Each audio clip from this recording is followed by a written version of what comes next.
The following is a Furnish Brothers production.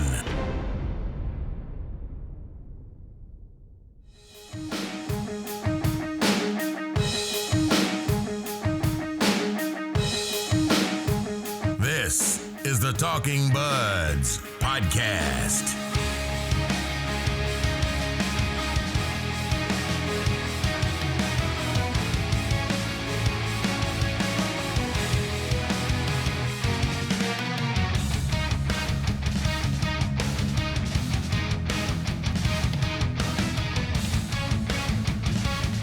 NHL is back. The Toronto Maple Leafs are back. And that can only mean one thing. The Talkin Buds are back. We are back. Yes, we are, buddy. Yes, we are. And you know what? It's time for one thing and one thing only, Ryan. Do the honors. Yes. Yes. Let's go. It's been a while, man. It has. A long time. A long time. And we got... like a month and a half since our last show. Oh, man. I almost have to apologize for my performance early on. I might be a little rusty.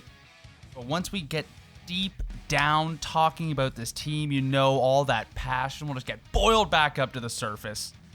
And we are back. We are going to talk about this in great depth on this episode, but we are about to go, Ryan, from no hockey to non-stop NHL playoff hockey, and I'm here for it. Yeah, it's a bettor's dream, too. All day, every day. Yeah, you're going to be right into that aspect of it. To be quite honest with you, pro sports in general through the month of August is a bettor's dream. Oh yeah, it's just a fan's dream in general. Like, this is gonna be epic. This is crazy. All right, before we get into it, how you been, man? Doing the same crap I always do. You know, I like to come on here and have some exciting news stories and interesting things that have happened in my life, but to be honest with you, it's the same old crap over and over again. What about you? I also don't have much new to report. I am salivating at the thought of pro sports coming back and something to watch. Like, we've talked about it many times on the show before. You and I work two completely different jobs. You're out on your feet all day long. I'm your standard office 9 to 5, but since COVID hit, I've been working from home. So it's like the working from home thing is love-hate for me, but I'm ready for something new to energize me, and the National Hockey League, the National Basketball Association, and Major League Baseball are here to do just that. It's going to be wall-to-wall for 3 months. Unbelievable. Almost unbelievable. I know. I can't even believe it. No, I can't believe it either, buddy. Might be a couple sick days in the works. Oh, you're gonna need some. You're hoping for some rain. Yes, that's what you're hoping for. Praying for some rain and maybe the odd little sick day. Yes. You might get an upset tum. Yeah. Might get a headache that I can't deal with. Yeah, a migraine. Yes. Because if it's a migraine, then people are like, oh, it's a migraine. You can't even open his eyes. No, the light hurts. Exactly. But if it's a headache, people are like, suck it up. You're fine. Take a couple Tylenol. Yeah, I gotta get out of working somehow on an epic day that I can't miss, because there's gonna be a couple of them. Oh, there is gonna be a couple of them, and we are here to talk about sure. Exactly that. So we're gonna get into it, Ryan. The last time we spoke on here, we were talking about the NHL and their return to play tournament, which they outlined the play-in round and the round robin for the top 4 teams, and we were going on about how epic it's going to be and speculating and hub cities and what's it going to be, and we have answers to all those questions now. Training camps have officially opened today. All teams are in their respective cities. which is kind of sketchy, but whatever. I don't want to think about it. Listen, if you're one thing I want to make clear before we really get on the road here is we all know the elephant in the room. Okay? COVID, sketchy. But I don't want to start talking about I don't want to be a Debbie Downer with COVID. It kind of goes without saying that if they have an outbreak, the whole thing's going to get shut down. And that goes for all pro sports leagues. So let's operate and trust that the National Hockey League, Gary Bettman, Bill Daly, have put a plan in place to hopefully try and prevent an outbreak in one of the hub cities. Your thoughts on that? Yeah, man. I said that even going back to last episode. Everybody's experienced it. We can all have that conversation of how things are going to work. And it doesn't even pertain to the NHL. It's if someone's going back into a workplace or in the office, it's the same thing. Like if an outbreak happens, if one person gets it, then it puts everyone at risk. Everyone can have that conversation. We are doing this show today to talk about what we love to talk about, and that is the Maple Leafs. And we are going to operate under the assumption that everything is going to be okay. Because I don't want this to hold me down. I don't want to be like, oh, well, what if? No, like everything's kind of laid out now. We all kind of know. We had line combinations getting tweeted out today. Like, let's not have this hold us down. Like, I am ready to move forward and operate under the assumption that this thing is happening. Excellent. Now that we got that out of the way, as I was saying, training camps open today. Teams will be in camp for a couple of weeks. And then on July 26th, they will travel to the hub cities. The hub cities, Ryan, Toronto, who will host the Eastern Conference, and Edmonton, who will host the Western Conference. The National Hockey League clearly took a look at what was going on in the U.S. with COVID right now and the massive outbreak happening in places like Florida. And we were here in Vegas there for a little bit, and they just said, you know what? Canada seems to have this thing under control. Let's do the 2 hub cities in Canada. And quite frankly, I think that's a really, really smart decision. You know what? As dumb as this may sound, I didn't really even think of that because I've been on the record being like, I don't really care where the hub cities are. Like, what makes the difference? But when you bring that comment in, it I didn't even think of that. Like, what the hell? Like, of course, why wouldn't you want to go to a country that has this a little more figured out than the other one? Yes. So now that you do say that, I'm like, oh, man, that probably makes sense. Yep. So in what they're calling the bubble, there will be 2 hotels in Toronto that will house all the teams from the Eastern Conference, 2 in Edmonton that will house all the teams from the West. The conference finals and Stanley Cup finals will be played in Edmonton, so the last 2 remaining teams from the Eastern Conference will travel to Edmonton, and I think this is great. I'm really stoked on it.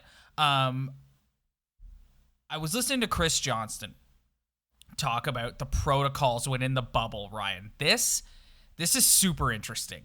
He referred to it as, quote, 5-star jail.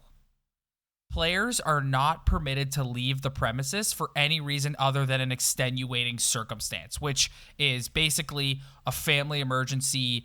If you're having a health issue and you need to go to a hospital or whatever, that's about it. So if you're Austin Matthews, you're getting your room at the Royal York, and other than going to your designated conference room, you're not allowed to leave.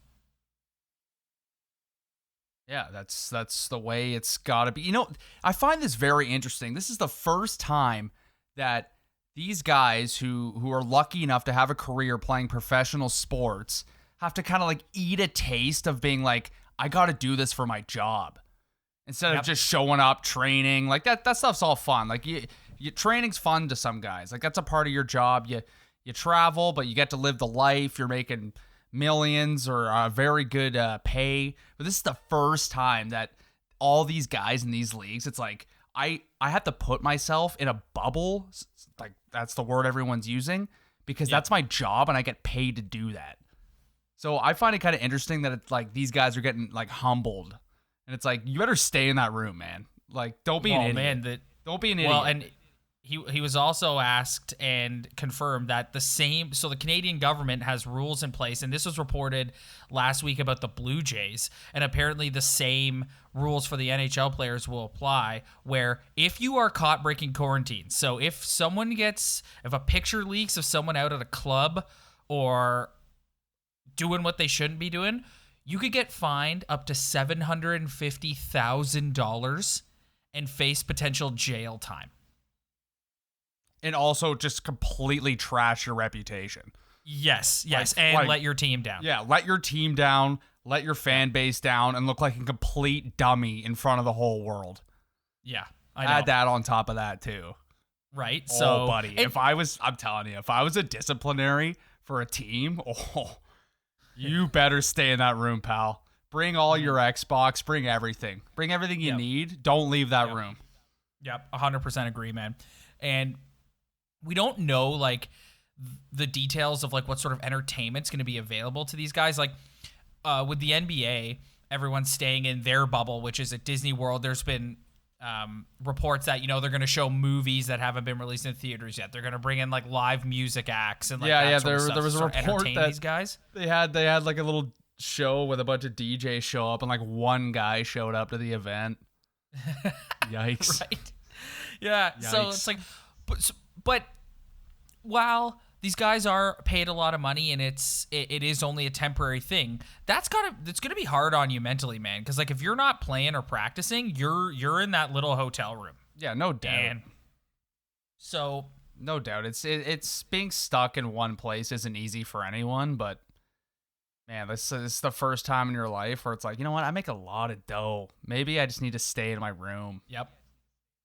Yep, and you're just remembering that you're putting literally everyone at risk by going out to go to the club.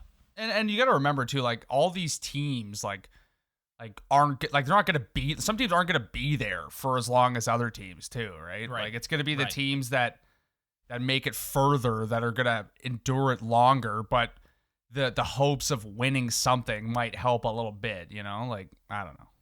Yep. The next date on our calendar, Ryan, is July 28th to 30th. Each team will play an exhibition game. At this point, we do not know who the Leafs will be playing, but they wanted an exhibition game to sort of get the legs going and get the timing back and get in rhythm, so that's going to be happening. I wonder who the Leafs will be playing. I'm guessing it'll be like the Habs or something. Yeah. Like one of the other Eastern teams that are there. They'll probably just mix it up a little bit. And that'll be that. That'll be interesting. A little gear up. Those will be important. Those won't be your average exhibition games. No. Like you gotta get those legs moving, buddy. Yep. Like August 1st, the round robin and qualifying round begins, and I only have one thing to say to you, buddy. 52 games in 9 days. Yeah, that is... Whoa. I repeat, 52 games in 9 days. I'd be How many fired parlays up, are you going to be throwing down? Oh, well, you got to be smart. Like, for all my bettors that have learned their lesson going through kind of the trial and error of how to not lose money, like, you got to pick your spots. But, man, if I'm a player, like, heading into this thing, like this is it's like the greatest hockey tournament that's ever been assembled. Yep, 100%. Like you will never play in a better hockey tournament. There's no better tournament in the world than this. Yep. 100%.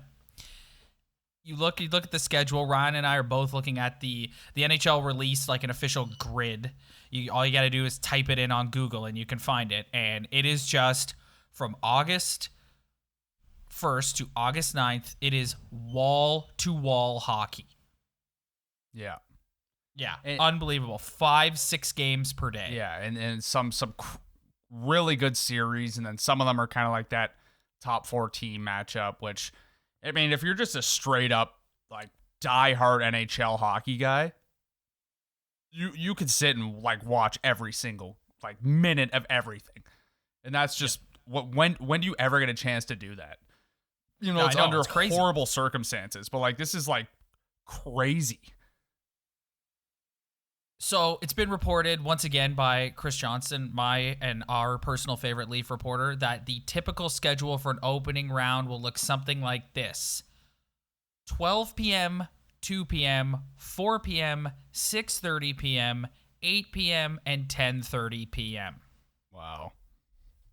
Sit on your couch, pick up a case of water, pick up some snacks, and don't move. Yeah, folks. yeah, especially if you're one of those individuals who are working at home full time right now. You got to prioritize. Prioritizing is very important, because I know if I was working at home, 100%. I'd have a very, very difficult time doing that. Yes. And don't forget, like there's other sports too. Like this Yeah, is well, this that's is the thing, right? crazy. Like this is actually nuts. Yeah, that's the thing. So it's like if you're like, I don't feel like watching hockey right now. Oh, the NBA's doing the exact same thing. Yeah, bring every television you have in your house into one room. Yes. And just yes. fire up the screens. Yes. Laptops. Oh. Any screen you have. Any screen that you have that you can play any sort of game on, you haul that into one room. Absolutely. Yeah. Absolutely. Oh. Just nuts, man. This epic tournament begins on August 1st. Game 1 of Leafs Blue Jackets will happen on August 2nd. We don't have official time for it yet, but we know it is happening on that day. I don't really want to. We still have a couple weeks till this starts, Ryan, and we've got tons of time to analyze the series and matchups. So I don't really want to get into like the Leafs Jackets in the weeds just yet. But just give me your overall thoughts on this like grid here. Like what are some series that stand out to you? Like I can tell you right now that Leafs Blue Jackets, obviously we do a Leaf podcast, going to be watching that. I'm also going to be tuning into Oilers Blackhawks. Yeah. And Jets Flames. Yeah, I like I'm with you on those. I like the Pens Habs one too. That's a good, just those two logos side by side. It's like that's going to be a good series. Yeah. I'm fired up. Even though it's not, sorry to cut you off there, even though it's not a series, I will also be keeping an eye on those Lightning Bruins round robin matchups. Yes. No, like I man, like we talked about earlier, and we might have made jokes, but dude, it's been they've had a whole off season here. They've had longer than an off season. This has been an off season. Like this is like any guy who, like Austin Matthews getting 50 goals, like that's gone, man. Like that is gone. Like you could have, and hockey's different than basketball too. It's like basketball, it's like, yeah, your guy's got to take you there, but like you could have some rando who's just a middle of the road guy just be in better shape and more condition and better ready for this quick upstart and just be a legend, you know? Like this is anybody's game for me. Anybody's. Man, if you're the Leafs, okay, your season overall was disappointing. And like I'm to what you were just saying, I'm not looking at this as like the playoffs from this past season. This is its own thing. This is just a tournament. Yeah. Out of nowhere. That's what this is to me. It's not like the postseason from the 2019-2020 season. It's just, this is its new own thing. So if you're the Leafs, you've got this past season in the rearview mirror.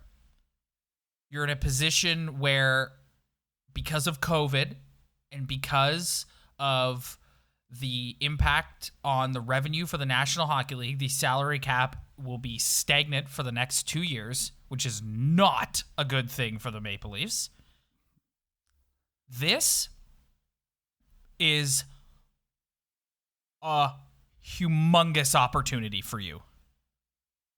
It's on neutral territory, essentially. Yes, it's in Toronto, but there are no fans in the building, and you're living as though you're a visitor. You're not staying in your home. Yeah. This is a massive, massive opportunity for the Maple Leafs, in my opinion. I mean, I look at this grid of teams, and the only teams I'm confident in kind of just coming back and returning to form are the Bruins, the Capitals, and the Blues.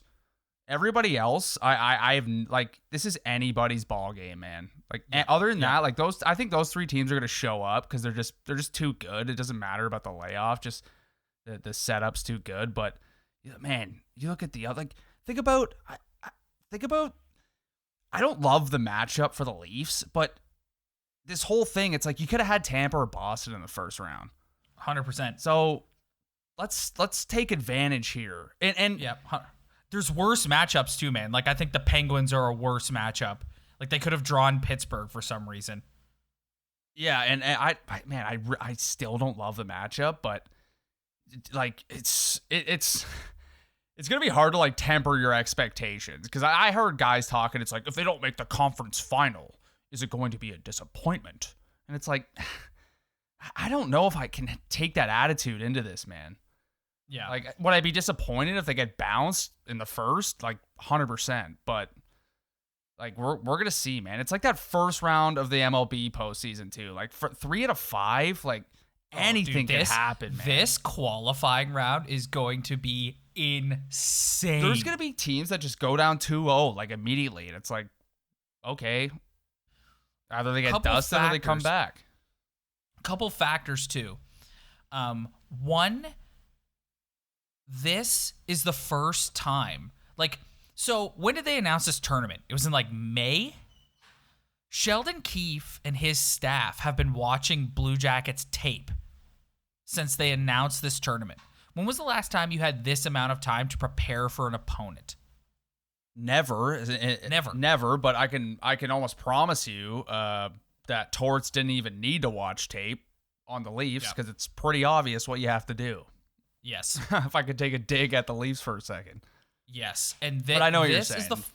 Is in this era of in the Talkin Buds era of the Maple Leafs, Ryan, the Matthews, Marner, Nylander, Dubas, Freddie era. This is the first playoff series in which they are the favorite. Yeah, I think on paper they're the favorite. Me personally, I think it's pretty. If I had to put odds on this, if I was a sports book, I would do it right down the middle. I think this is a right down the middle series. It's two completely opposite styles, and it's just who's going to show up. That's it. It's not even about how good your team is at this point. It's about just who's going to show up. Who's going to show up and take the lead in that series. Yep. 100%. I understand the nerves from some Leaf fans too about the Blue Jackets. Like this is the same team that ran through the first place Tampa Bay Lightning last year just on sheer effort. And what is the one thing we constantly criticize the Leafs for? It's everything. It's their style of play is everything we want the Maple Leafs to do. And I'm sure Columbus in a way would be like, I would love to have all that firepower. Because sometimes I'm sure they lack that. But it's just, you're going against a team that, like, their reputation is just pure working their ass off and playing defense. And a coach that, like, demands that from them night in and night out. That makes me nervous. Yes. No matter how much time has gone by. Yeah, I totally agree. Another series that I think is a sleeper in here that might be pretty good is the Rangers and the Hurricanes. I think the Hurricanes, Ryan, if you were going to put some money down on a dark horse in the East, the Carolina Hurricanes are my team. I think either one of those teams. I think whatever team comes out of that series is a dark horse. Yeah. In my opinion. Okay, can I just say something? I'm sitting here and my adrenaline's going and I'm like so stoked for this. And like, how many times on this podcast have you and I talked about how the National Hockey League has a problem and we're Leaf fans and it's really hard to get us to care about any non-Leaf hockey game? They have just completely solved that problem here. And it's just, it wasn't their like great idea. It's just the circumstance that's come upon us. And you just pray that just nothing bad happens. Yeah, there's not whatever. But the point you made at the beginning where it's, let's go to Canada where there's not 15,000 cases in a day. Yes. Like we can do it there. And the chances are a lot better. Yes. Agreed. Like you look at Russell Westbrook in the NBA today, like he's got COVID. That's not good. Yep. Nope. That's terrible. I think that's such a smart decision to come here. And I know they didn't want to do it. I know that they have obligations to their partners in the US and NBC and all that kind of stuff, and they really wanted Vegas, but like they made the right decision by making the two hub cities, by putting the two hub cities in Canada. Yeah, for sure. But I just don't think how any network in any country, like at the end of the day, it's not going to matter, man. It's all going to be about worry about your broadcast. The teams will pull in what they need to pull in for your ratings. Yeah. I can't get past that we are staring down one of the coolest pro sports tournaments we're ever going to see in our lifetime. I can't get past it. I think this is so awesome. Like, this is something you would make in a video game. Yeah, 100%. And I'm a little disappointed the NBA didn't follow suit. But like, you look at Major League Baseball, like a 60-game regular season. Mm-hmm. What? Like, that's the greatest thing that's ever happened to that sport, too. Yeah, and it's like 100%. All this negativity and that's happened in the world and all the crap that we've had to deal with. It's like, this is finally where we might get rewarded. It's like we get to see the most epic thing on planet Earth when it comes to the NHL because of this. 100%. Before we move on from this, I was reading today, like, there's some speculation that, like, so if, like, the 12 p.m. game runs long and they're in overtime, then they might delay the start of the 2 p.m. game or whatever. Like, don't do that. Don't do that. Like, the NFL doesn't do that. No, they play a million games at 1 o'clock with a bunch of teams that could easily occupy primetime spots on television. Yes. Like, don't do that. Like, and I know they're still a long ways off, and I don't know what the league or Sportsnet or NBC has in development, but like, you could have an opportunity here to like introduce like a red zone type product. Yeah, it's just keep it running. Like, people will watch what they want to watch. They'll find they'll have split screens. They'll like you look at Rogers, like they all they do is promote watching TV on your phone. So you got your phone, you got your laptop, you got your cable, or if you're just subscribe to something, like, it's just, you'll find what you want to find. Don't delay it. Don't do that. 100% agree. How's it going, everybody? Thank you so much for downloading this week's episode of the Talkin Buds podcast. If you want to follow along with us on social media, hit us up on our Instagram at Talkin Buds podcast. Spread the word. Tell your friends. We greatly appreciate it. Thanks. The Talking Buds podcast.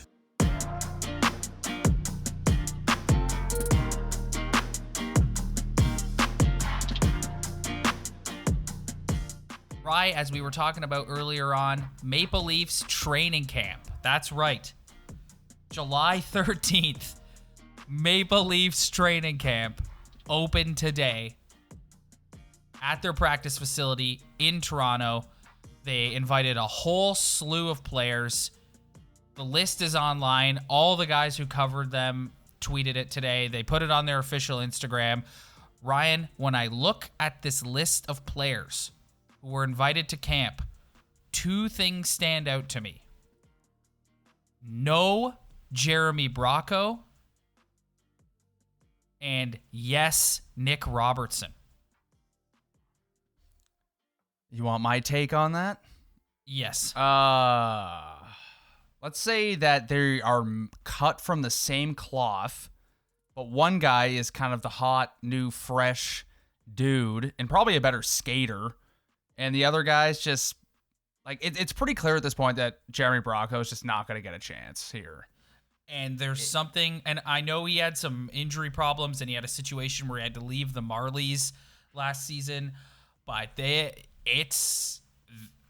are not feeling each other, are Bracco and the Leafs. No, dude, they have all their players are good, skilled guys who can score. It's not, I know Dubas wants that every player on his roster to be like that, clearly, judging by his moves and what he says in the media. But it's, at this point, it's not even like it's Babcock was kind of like, nah, and now it's moved into the new Kiefer, and it's like, you know what, maybe this guy just no go. Yeah, I mean, I don't know what to say. I don't know the ins. He's a small guy who has some skill, but is he going to be like a top point getter in the league. It's like, no, you don't need another 50-point guy who has no edge, no skating ability. I wouldn't say no skating ability, but not forechecking skating ability. Just he doesn't bring anything to the table that is game changing. He's just the same mold of player that this team just loves to have on their roster. And now they have a new younger guy who just had a disgusting year in the O and is probably a little bit better in other aspects of the game. And they're like, you know what? This is the guy we want to have.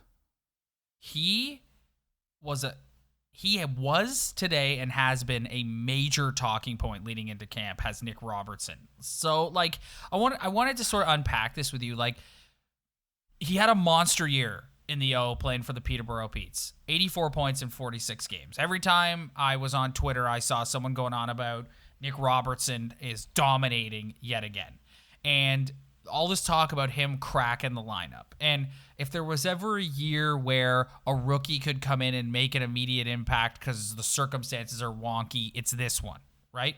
However, like, and I know that there's a segment of this fan base that'll get so mad when I start saying stuff like this, but it's like, I think we all need to settle down on Nick Robertson, okay? Like, he's 18 years old, and you're going to put him out there against one of the bigger, better defensive teams in the league. I don't know. He's going to have to show up and be out of this world for Sheldon Keefe to put him in against the Columbus Blue Jackets. That's just my take. So basically what I'm trying to say is I think everyone needs to chill out with the expectations they're putting on 18-year-old Nick Robertson. My bitter Leaf fan just comes right out in me in this whole topic of discussion.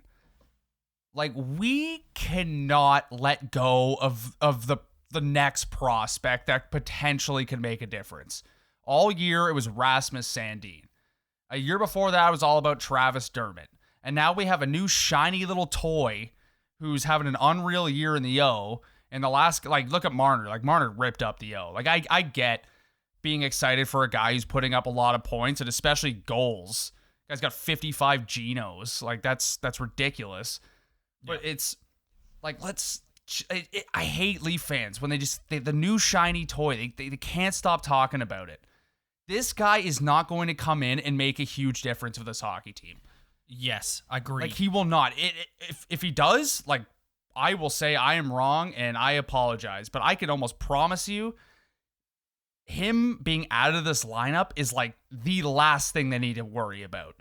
Yeah, he will not be a difference maker, even if he is in the lineup. And why? Like, I get frustrated. Why do we always have to just harp on the next prospect and try and potentially bring up a dude who's not ready? Rasmus Sandin was not ready. Do I love the player? Yes, not ready. Why pull this guy up, even though it's a crazy circumstance, and you never know. He could be unreal. But in my opinion, what I've seen as a fan of this team for a long time, you better wait till that guy's ready. And because the fan base is all excited, it's not a reason to bring him up.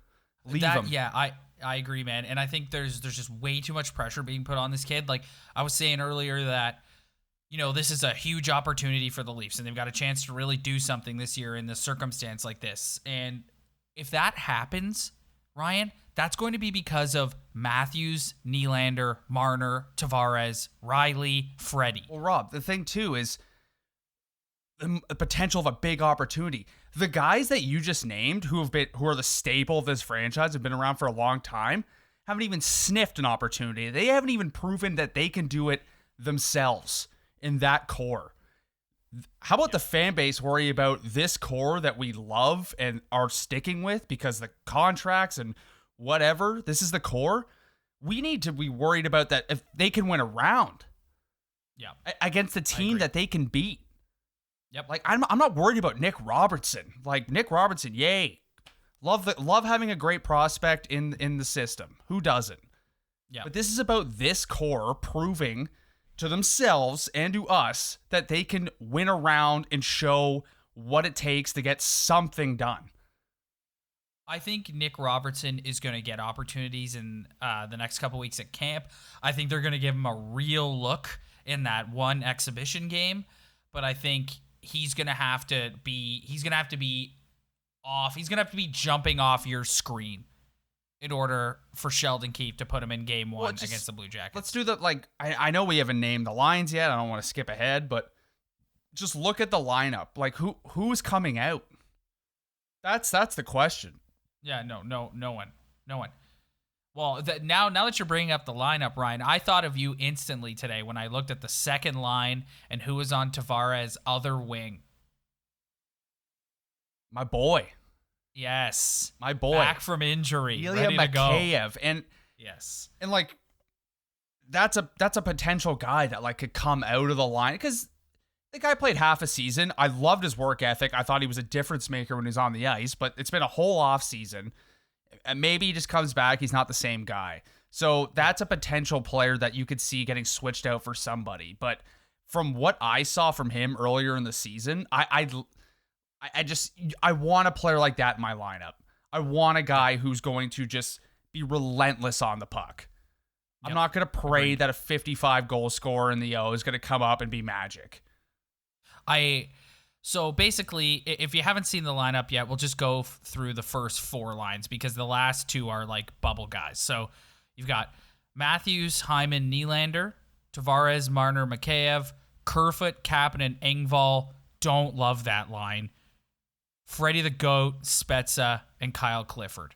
I think Kyle Clifford in the lineup against a team like the Blue Jackets is important. Keep the guy in the lineup, man. Yes. Keep that guy in the lineup. Yes. Like, just have something there. Like, I know you want some good time out of your fourth line, but just keep some balls on the ice. Like, please. Yeah. And then again, we'll skip the last defense pairing because Callie Rosen, barring an injury, I just don't see it. You got Muzzin and Hull, Riley and Ceci, Dermott and Barry, Rasmus Sandin, and Marty Marincin. Yeah, you want to... we could talk about the core getting it done, but you look at that defense pairings, and it's like maybe they just don't have the help. Yeah. That was a hilarious reaction. Yeah, maybe they just don't have the help. Yeah, I saw that today too. I was like, I saw that and I'm like, oh, Ilya Mikheyev's back, nice. And then I saw the Kerfoot, Kapanen, Engvall line, and I was like, I don't really love that line. Yeah. But whatever, third line. And then I looked at the defense pairings and I was like, oh Jesus. Yeah, I love the first two forward lines. They're going back to the Matthews, Hyman, Nylander, the old Babcockian line. Yeah. But you know what? Zach Hyman's proved enough to me now that if anybody's going to be ready to go game one, he's number one on my list. 100%. Yep. Well, and Ryan, the most important player for the Maple Leafs is starting in net. There is Kazimir no two ways about that. Yeah, Kazimir Kask. Joseph Woll. Yeah. Well, so let's talk about Freddie Andersen a little bit. This is going to be really interesting, man. Like he like everybody else is coming in cold, and we talked endlessly on this show about the roller coaster ride that is Freddie Andersen and his inconsistent play, and they cannot afford to have him like Ryan. They go down 1-0 in this series. Like if they get smoked in game one, and by smoked I'm saying like they lose 4-1, for instance, or something. You're bringing like up that, some right? emotions, even just saying that. Yeah, if that happens, people, Ryan, the should they put Jack Campbell in, or they go down 2-0? If they go down 2-0, and unless they're like both close overtime losses, the Jack Campbell goalie controversy is coming. Get ready. Yeah, there's always a fresh goalie controversy. But just forget Freddie. Like, bringing that up, like, if they go down 1-0, I know. It's over. Like, I hate to say it, but like, man, if the Leafs go up 1-0, it's like, the Jackets come back, play hard. The Leafs go down 1-0, I'm like, they're done. And Andersen, I don't know, man. Like, Freddie Andersen's a great goaltender, but do I have confidence that Freddie Andersen is going to win a Stanley Cup for the Toronto Maple Leafs? No, I don't. And I've never said that before. I don't. I think we're all kind of today's past the first time in saying that. But I think I'm at that point now where it's Could he do it? Absolutely. Anything could happen in this world. But at this point, what I've seen in the playoffs, his up and down streaks, I just don't think he can win a Stanley Cup being the number one goaltender of a hockey team, which I don't want to throw their chances out the window. But I just don't have that much confidence in him. Like, could he have a great couple stretch of great games? Yeah, but man, that elimination game, he's been soft, bro. Like, just Yep. He's got a lot to prove. He didn't have a great year. Could you you look at, like, we're all excited for this to come back, okay? So could you imagine, like, first games on August 2nd, second games on August 4th. So, like, this whole thing starts on the 1st. So by August 5th, could you imagine if they're down 2-0? Yeah, it could easily happen, man. Yeah, I know. Like, I'm not the optimist here. Like, if you're looking for some optimism for this team, like, don't come to me. I could promise you that right now. Yeah, we might have had a whole offseason off, but nothing's changed. My opinion has not changed to this hockey team one bit. Well, and the fact that you have said right from when they announced the tournament, you've been very vocal that you do not like this matchup. I hate this matchup, man. Yeah. I would love if the Leafs were playing the Hurricanes or even the Rangers or the Panthers. Like, I wouldn't love a New York series because the whole Tavares thing, but, like, if you look at all those teams, the Islanders are pretty defensively sound, but man, when it comes to just pure work ethic, the thing that the Leafs suck at the most, you're playing the team that's probably the best at it out of all these qualifying rounds. May not have the most skill in the world like the Leafs do, but have the work ethic that the Leafs don't. And in the playoffs, sometimes work ethic is more than you need. It can easily beat the skill. And I don't know, man. And also in my head, it's a better matchup than the Bruins or the Lightning, no doubt. So I can't get too down, but just man, stylistically, I just don't think it's a great matchup for them at all. Yeah, but they got to seize that opportunity, man. Anyways, we got lots more time to break down that matchup. I think on our next, barring some sort of major news announcement, I think on our next show we'll really dive in and we'll take a look at the Blue Jackets and. Well, because, Ryan, this is the first time we've been able to do this. Usually it comes so fast and furious that we don't have time. But, like, we've actually got time to go, like, NFL on the Columbus Blue Jackets and watch some defensive systems. Yeah. Watch some tape. See if they're playing man coverage. Yes. And just, like, know how to, how do we attack them in the offensive zone? What's their PK like? What's their, like, Chris Johnson said that the Leafs' best chance to win, and this is kind of an obvious answer, but the Leafs' best chance to win this series is on the power play. Which I do not have a lot of confidence in. I'm going to be honest with you. Yeah. I mean, I'm looking at it now. They're the middle of the road PK team, and they don't have a great power play. They're at the bottom of the league in goals for, but they're right at the top for goals against. Yeah, so their plan will be to beat the Leafs 2-1 every night, which is very possible. To me, it's going to boil down to the Leafs pot their chances or not. Does Freddie make the big save when he needs to, and do they just pot their chances? Because we can sit here and talk about it till we're blue in the face. They're going to get outplayed. They're going to get dummied.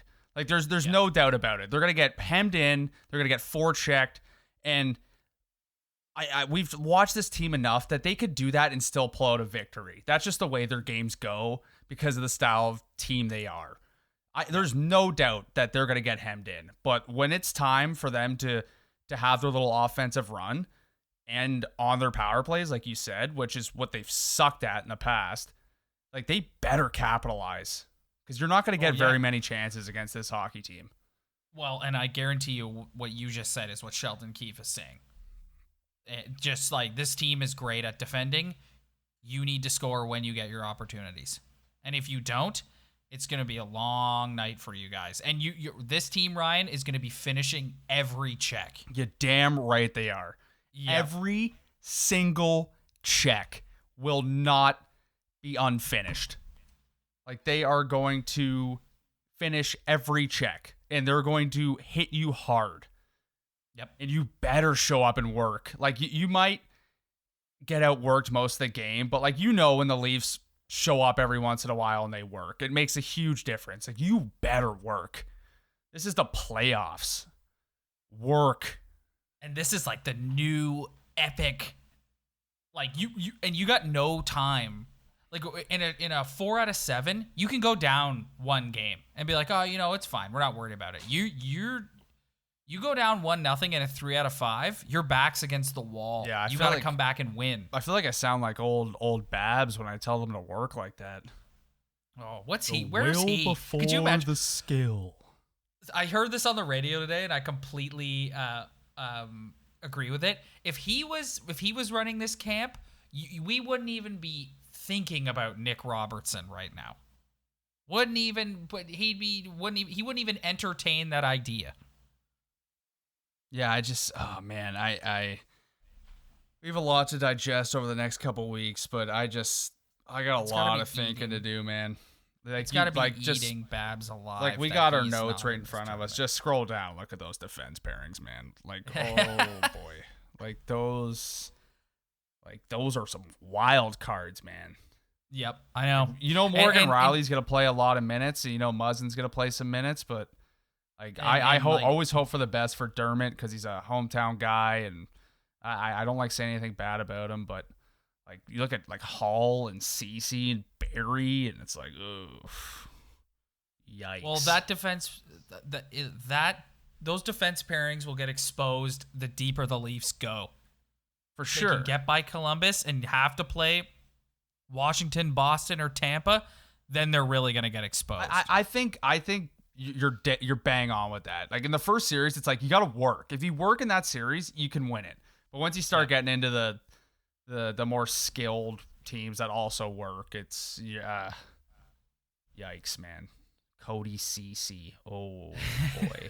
Well, you don't have to get me started on Cody Cece. Yeah, we've had a whole off season basically, and I'm looking at this entire roster, and I would say about 0% of my opinion has changed about anybody.